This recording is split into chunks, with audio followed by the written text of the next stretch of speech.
Is anyone else just like very concerned about the state of our economy? So when my mom was growing up, my grandmother was a single mom and she raised 5 kids in a two-story house in Long Island, New York, working at a grocery store as a checkout girl. Like literally running a cash register, like wasn't a store manager or anything even. And she was able to provide for 5 kids. Now I am 29 years old and I only have 2 friends who own a house, and both of them come from extremely wealthy parents who bought the house for them. All of my other friends are either renting or some of them still live at home with their parents because they can't even afford to rent. And I'm just trying to understand, like, how does that make sense to you?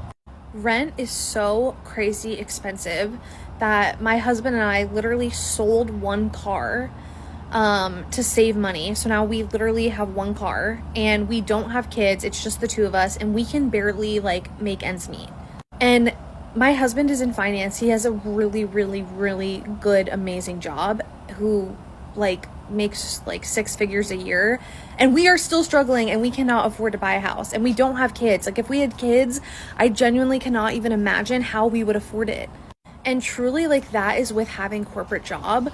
Like I cannot imagine the Americans who do work at grocery stores as their full-time sole income and are raising children. Like, how are they living? How can anyone survive to live in this economy? It's so bad. And like, I feel like we need to start talking about this because it's just terrible. And then the older generations want to say, oh, well, you guys, like the younger people, you guys don't want to work.